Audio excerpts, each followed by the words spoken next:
Bienvenidos a Ecos del Jardín, tu canal de historias que tocan el alma. Hoy presentamos Donde renace la primavera, en la cual nuestra protagonista, Isabela, deberá afrontar la decisión más dura de su vida. Recuerda suscribirte, darle a like, activar la campanita y ahora ponte los auriculares, cierra los ojos y disfruta. Capítulo 1. Las apariencias del oro. Isabela Morán conocía la ciudad como quien conoce un vestido caro, por las costuras, por los pliegues, por la manera exacta en que la luz se apoyaba en los vidrios y devolvía brillo. Había caminado sus calles con la seguridad de quien no vive en la intemperie, sino en viviendas cuidadosamente climatizadas. Y su nombre, pronunciado en cafés y galerías, producía el efecto de una campana que se decantaba en silencio sobre pequeñas salas de conversación. Era, en buena medida, el producto de años de educación y genealogía. Morán sonaba a apellido respetable, a apellido con historia y fábrica de vínculos. En la alta sociedad costera, la posición se sostenía con rituales, y Isabela había aprendido sus pasos desde la infancia. Su casa, una mansión de piedra y ventanales que miraban el puerto, poseía las claridades del mar y las sombras de quien detrás del lujo guardaba una disciplina estricta. Los muebles obedecían estilos, los cuadros dealers, la vajilla un código de reserva. Los desayunos eran silenciosos, los almuerzos calculados, las noches ceremonias de apariencia. Allí transcurría, a simple vista, una vida impecable.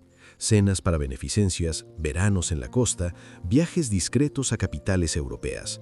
Pero en el interior de ese orden, algo se resquebrajaba con una persistencia tan sutil que solo podía apreciarla quien viviera pendiente de las pequeñas fisuras, aquellas que no hacen ruido hasta que lo hacen. Charles Morán, su marido, era un rostro fabricado para la ciudad, elegante de traje, mirada segura y sonrisa que no delataba cansancio. Tenía negocios con nombre en mayúsculas y hombres que repetían sus órdenes sin cuestionarlas. Su vigor se sustentaba en la impaciencia y en la convicción de que los otros respondían al mundo como piezas de tablero. En público era ingenioso, desarmante, sabía regalar esa cortesía medida que hacía olvidar el paso del tiempo. Pero en la casa le devolvía otra tonalidad. Allí su voz se volvía metal y su ironía una forma reiterada de violencia que disolvía a su mujer en la nada. Isabela lo sabía de forma consciente y la conocía de forma resignada. No había llegado a esa situación por ingenuidad. Había amado, quizá no a Charles en un inicio, pero sí la idea de pertenecer a un hombre. Había aceptado la seguridad porque en la ola larga de la juventud, la seguridad parecía un acto de fidelidad hacia sí misma. Con los años, esa fidelidad se había ido filtrando en prudencia, y la prudencia en sometimiento. Sabía que su esposo tenía amantes discretas, que su lengua era aguda con ella, que su desprecio vestido de burla podía hacerla sentir pequeña en una habitación llena de gente. Sabía, en suma, que su matrimonio era una jaula con cortinas de seda. Y aún así, en el principio del capítulo que ahora comento, ella se mantenía allí, inmovible, por razones que la historia acostumbraría a llamar culpa, deber o incapacidad de arriesgar lo que había construido. La vida social, esas veladas de porcelana y lámparas colgantes, le ofrecía una rutina donde su malestar quedaba difuminado entre gestos estudiados. Aquella noche en la que la grieta se hizo visible para quienes la observaban, y no solo para ella, hubo un evento que congregó a la ciudad.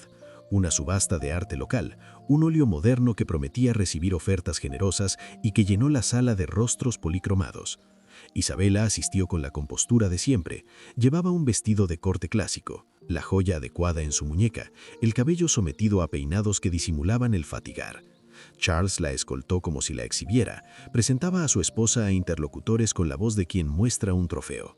Aún en aquel gesto había un desprecio que la hería. Charles hacía de ella un objeto que reflejaba su estatus. Fue durante la subasta que sucedió lo impensado. Un comentario, apenas una ironía lanzada al oído de un amigo que a modo de broma aludía a la falta de inteligencia de Isabela en temas financieros, una insinuación de que ella no comprendía sus acuerdos. En un primer instante la frase no atrajo atención. Las conversaciones siguieron, los vasos tintinearon, pero Charles insistió y su voz subió un grado. injurias veladas que en otra boca hubieran parecido ingeniosas. Entonces alguien más, un empresario no perteneciente a la órbita de Morán, permitió que la sorna se colara en voz alta. Fue un gesto de camaradería mal entendida, una risa cómplice que sirvió de espejo a la ofensa. El ejemplo público, que dentro de la sala se sintió como una gota que briosa se deja caer sobre la porcelana, abrió para Isabela un hueco en la piel.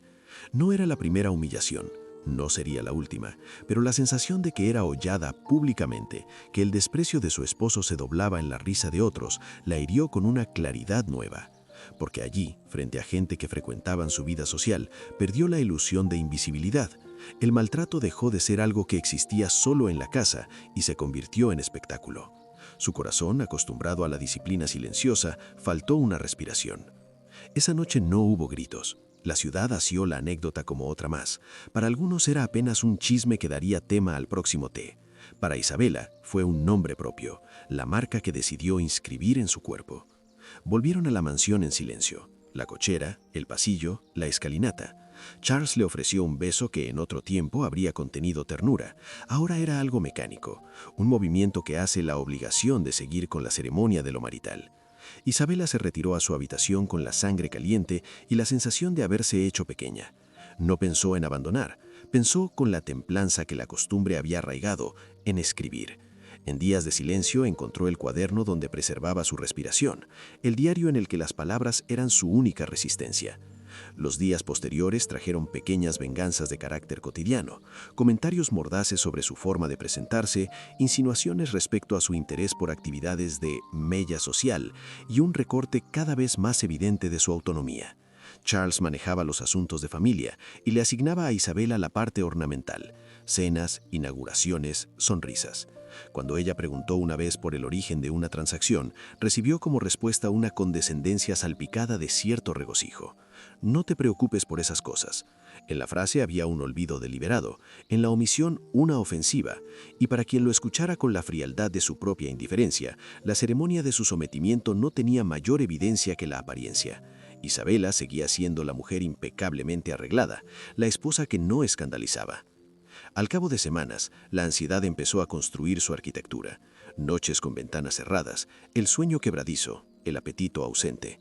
Los médicos recomendaban ejercicio y descanso, los amigos sugerían viajes y distracciones. Pero la única verdad era más compleja.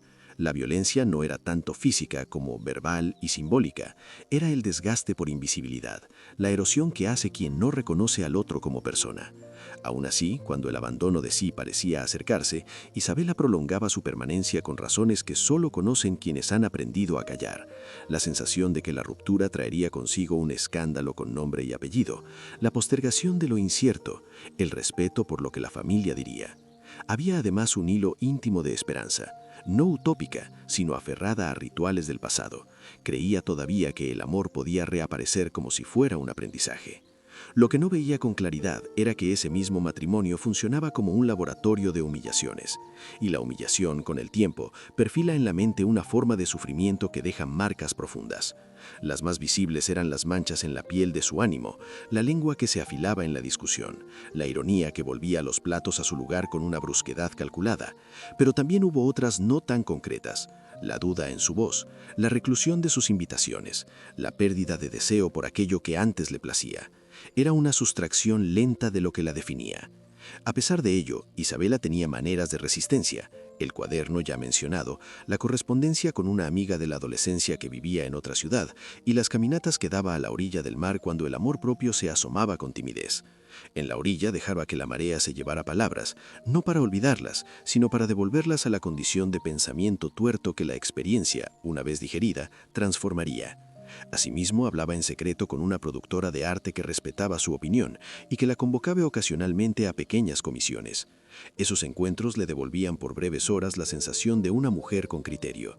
La realidad era que Isabela no estaba rota, estaba fragmentada por razones que eran a la vez externas e internas. Si hubo algo que la definía, era la paciencia. La paciencia, sin embargo, tiene un límite. No se trata de heroísmo, es una línea de resistencia que termina. Y la historia, en ese punto, marca una bifurcación que el mundo no siempre observa hasta que se vuelve irreversible. Para Isabela, la bifurcación pareció llegar después de una cena más, una cena donde el vino corría y las palabras de Charles estuvieron próximas al insulto. Algo cambió, porque esta vez ella supo que no estaba sola de todo. Su amiga de juventud, la misma de quien recibió señales y ánimos en las cartas, le ofreció un gesto que no había podido hacer dentro de la ciudad. Un plan concreto, un respiro logístico para abandonar la casa. No era una decisión del día, fue una cadena de días acumulados que produjo un verbo: salir. La decisión no fue épica, fue práctica, fue el resultado de calcular riesgos y posibilidades y organizar espacios donde la vida pudiera volver a ser improbable. A la noche siguiente, con la casa dormida y la luz apagada, preparó una maleta con discreción militar. Ropa, documentos, copia de cuentas, el cuaderno. Lo suficiente para que no la encontraran sin saber a dónde podría ir. Tenía miedo. No había ninguna grieta de heroísmo en su cuerpo. Había miedo y una determinación que era hermana de la vida.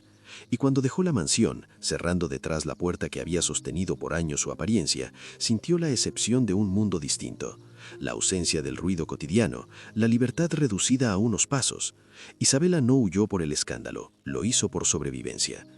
Encontró en la amiga un espacio temporal. Una casa pequeña en un barrio donde el mar era menos presente y la gente salía con bicicletas. Allí, en la modestia de una vida con menos espectáculo, la sensación de respirar fue lenta pero real. Al principio se sintió culpable. Había dejado la fachada, sí, pero también los lazos, las obligaciones, el nombre. En la noche, en su cama alquilada, la culpa venía a decirle que había fracasado. Al amanecer se despertaba con una idea: había elegido seguir viva.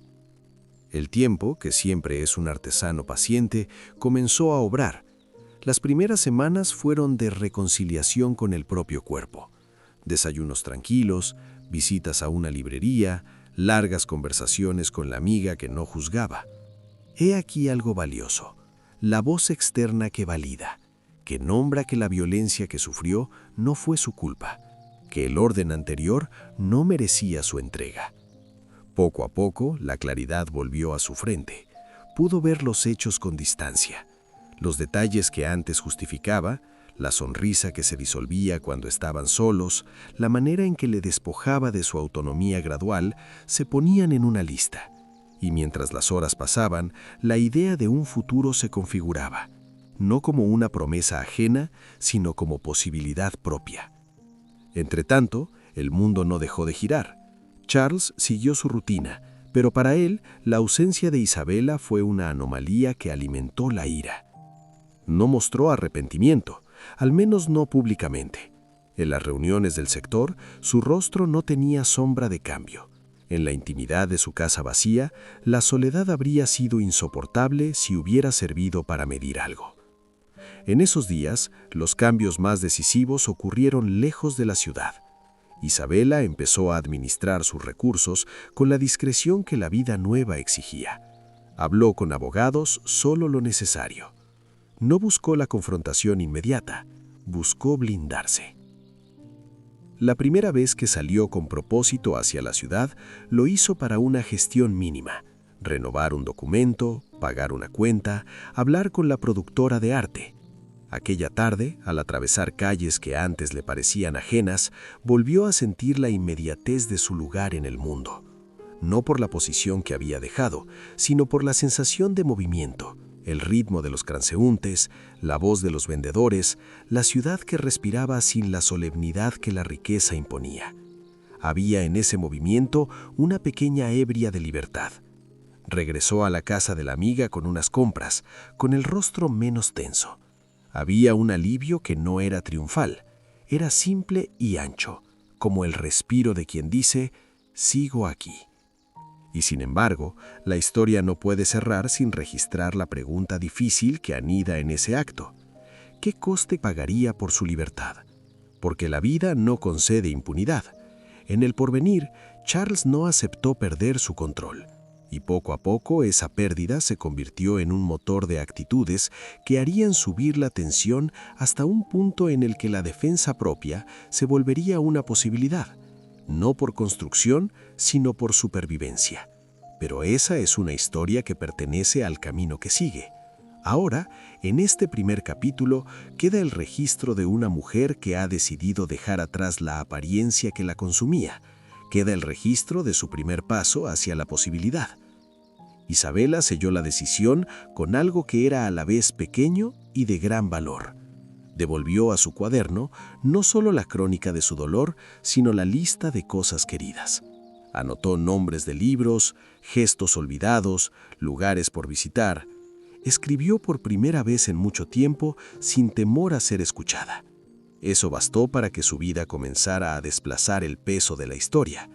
Lo que vino después sería arduo, porque la huida no borraba los fantasmas, los situaba en un mapa. También la ubicaba en un punto desde el cual podía elegir. El capítulo termina en una mañana en la que Isabela abre la ventana de la pequeña casa donde se alojaba y el aire de la ciudad la golpea con la misma amabilidad que el mar. No había drama, no había estruendo, había una decisión que se convertía en horizonte. Y en la distancia, sin saberlo todavía, alguien observaría ese movimiento con otros ojos. La vida a veces premia la valentía quieta con encuentros que reescriben los destinos.